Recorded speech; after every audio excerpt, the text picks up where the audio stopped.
మన ప్రభువును ప్రియరక్షకుడైనటువంటి యేసుక్రీస్తు నామములో మీ అందరికీ శుభావందనాలు తెలియజేస్తా ఉన్నాను. ఈరోజు ఒక చిన్న విషయం గురించి మీ అందరికీ క్లారిటీ ఇవ్వాలని నేను ఆశపడ్డాను. అందుకే మీ ముందుకు వచ్చాను. అదేంటంటే, ప్రేమ దేవుని బిడ్డలారా, మన ప్రియులు ప్రకాష్ గంటెల గారు మరి దేవుని యందు నిద్రించడం క్రైస్తవ లోకానికి చాలా మరి బాధాకరం.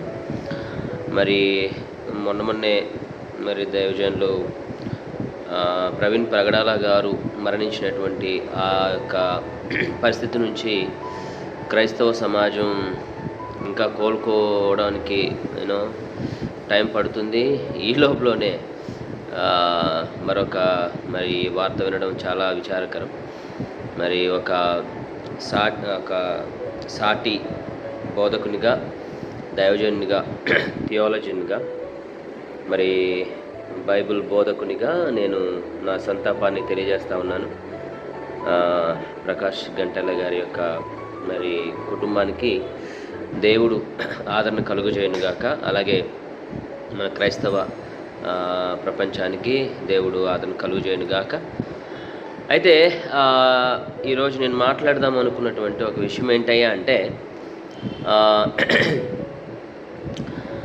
ఆ యొక్క సభలో ఆయన్ని జ్ఞాపకార్థ సభలో ప్రకాష్ గంటెల గారి యొక్క జ్ఞాపకార్థ సభలో, లేదంటే ఆయన గురించి కొంతమంది మాటలు తెలియజేస్తున్నప్పుడు వారి బామర్ది గారు కూడా ఒక మాట చెప్పారు. అదేంటంటే, తనకున్నటువంటి కిడ్నీ వ్యాధి నుంచి ఆయన బాధపడుతున్నటువంటి సమయాల్లో ప్రభువారిని ప్రార్థించు అని నేను అడిగాను.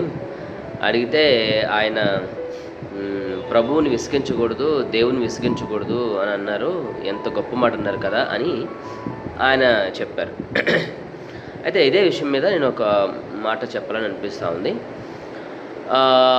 వాస్తవానికి అది చాలామందికి ఒక సందేహం అయిపోయింది. ఎందుకంటే, ప్రభువాన్ని విసిగించడం ఏంటి, దేవుని విసిగించడం ఏంటి, దేవుని విసిగించకూడదు అని ఆయన చెప్పాడు అంటే మనము నిజంగా దేవుని విసిగిస్తున్నామా, దేవుని విసిగించవచ్చా, అసలు దేవుడు విసుకుపోతాడా అనేటువంటిది ఇప్పుడు క్వశ్చన్గా మారింది. సో ఇక్కడ నేను ఏమి చెప్పదలిచానంటే, బహుశా ప్రకాష్ గంటెల గారి యొక్క మాటల్లో ఆ మాట ఏది ప్రభుని విసిగించకూడదు అనేటువంటి మాట ఏదైతే ఆయన చెప్పారని ఏం చెప్పారో, ఆ ఉద్దేశంలో నాకు అర్థమైన విషయం ఏంటంటే, మేబీ నేను స్వస్థత కావాలని అడిగాను. నేను ఎన్నోసార్లు ప్రార్థించాను, ఎంతో కాలంగా ప్రార్థిస్తున్నాను స్వస్థత కొరకు. కానీ దేవుడు నాకు స్వస్థతను ఇవ్వలేదు. కాబట్టి ఇంక నేను అడగడం మానేశాను అనేది బహుశా ప్రకాష్ గంటెల గారి యొక్క అభిప్రాయం అయి ఉండొచ్చు. ఓకే అండి.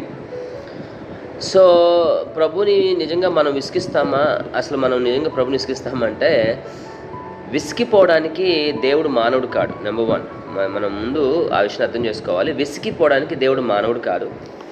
నెంబర్ 2, ఆయనకి మనలాంటి ఫీలింగ్స్, అంటే హ్యూమనైజ్డ్ ఫీలింగ్స్ ఏమి ఉండవు. లైక్ మనల్ని ఎవరైనా విసిగిస్తే మనం విసిగిపోవడం, పదే అడుగుతుంటే మనకి చిరాకు రావడం, అలాగే దేవునికి అట్లాగే ఉండవు. అట్లా అసలు 100% ఏముండవు. దేవుడు చాలా ఓర్పు కలిగినటువంటి వాడు, సహనం కలిగినటువంటి వాడు. ఆయన చాలా దీర్ఘశాంతుడు. ఆయనకి అట్లాంటివి ఏమి ఉండవు. అండ్ ఇంకొక విషయం మీరు గమనించినట్లయితే, యేసుక్రీస్తు ప్రభువారే యోహాను సువార్తలో ఆయన కొన్ని ఉపమానాలు తెలియజేస్తూ, వారు విసుకక నిత్యము ప్రార్థించవలెనని అని మనకి ఐ థింక్ 16వ అధ్యాయంలో మనకు 19వ అధ్యాయంలో మనకు కనపడుతుంది. యోహాను సువార్త 19వ అధ్యాయంలో యేసుక్రీస్తు ప్రభువు చెప్పినట్లు మనకు కనపడుతుంది. దేవుని బిడ్డలారా, వారు విసుకక నిత్యము ప్రార్థించవలనని ఆయన ఉపమాన రీతిగా ఇట్లు చెప్పాను అని ఒక బీద విధవరాలు అన్యాయస్తుడైనటువంటి న్యాయాధిపతి దగ్గరికి వెళ్ళి, అయ్యా నాకును నా ప్రతివాదికి న్యాయము తీర్చండి అని చెప్పేసి పదే ఆమె గోజాడడం వలన వాడు విసిగిపోయి, ఆ అన్యాయస్తుడైనటువంటి న్యాయాధిపతి విసిగిపోయి ఆమెకు త్వరితముగా న్యాయము తీర్చడా అని యేసుక్రీస్తు ప్రభువు చెప్పారు. అట్లాగే మీరు కూడా విసుగుగా ప్రార్థించండి, విసుగుగా అడగండి అని దేవుడు చెప్పాడు. సో ఈ విషయాన్ని మనం గుర్తుపెట్టుకోవాలి.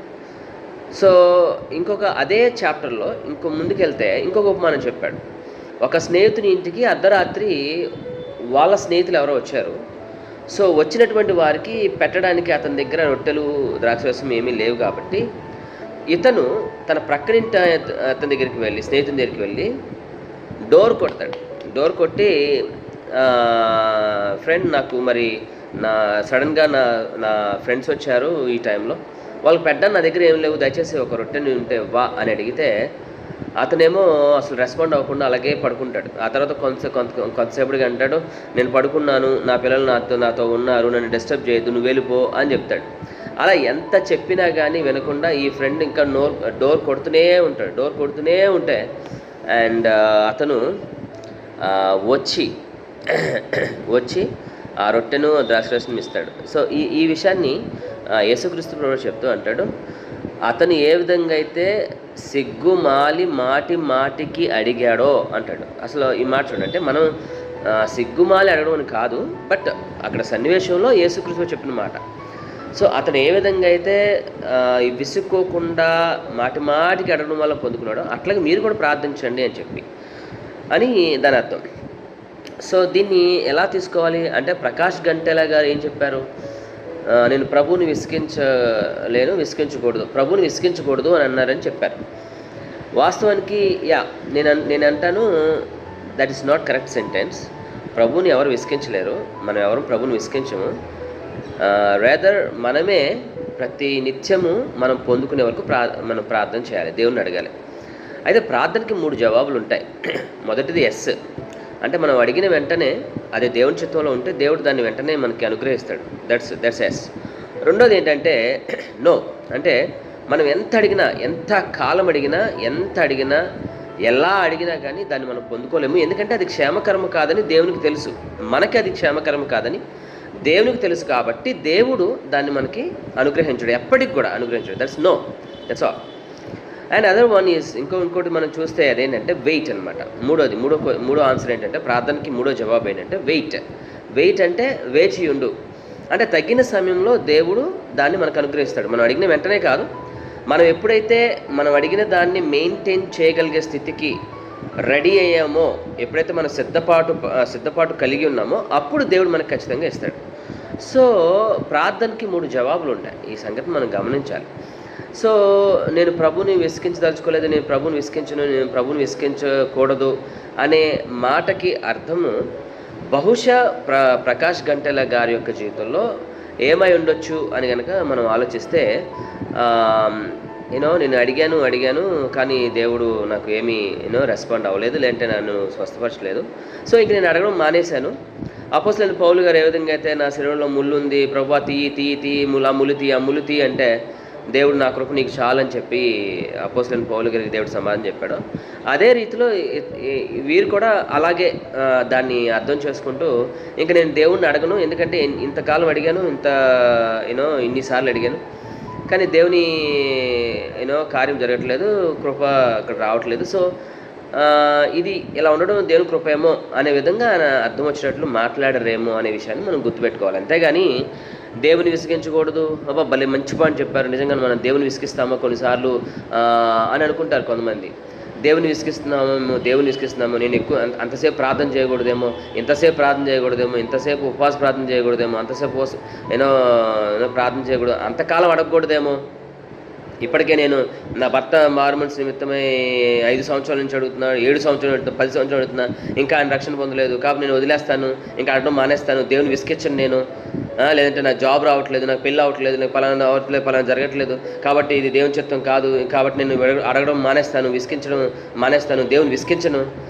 ఎవ్వరు దేవుణ్ణి విసిగించలేరు. ఫస్ట్ ఆఫ్ ఆల్ అది గుర్తుపెట్టుకోండి, ఎవ్వరు దేవుని విసిగించలేరు. విసిగిపోవడానికి దేవుడు మానవుడు కాడు. ఆయనకి నీకులాగా నాకులాగా ఈ టైప్ ఆఫ్ ఎమోషన్స్ ఉండవు. ఆయన చిరాకు పడ్డావు, ఇంకా నువ్వు ఆయన అడగడం ఆయనకు చాలా ఇష్టం, నువ్వు విసుగుగా ప్రార్థన చేయడం ఆయనకి చాలా ఇష్టం, నిత్యం అడగడం ఆయనకి ఇష్టం. సో ఆ విషయం మీరు గుర్తు చేసుకోవాలని మీకు మనవి చేస్తున్నాను. So thank you so much for watching, and I hope it is blessing for you. This video is blessing for you. అనేక మందికి షేర్ చేయండి, మరి దీవించబడండి. May the Lord bless you all. Thank you.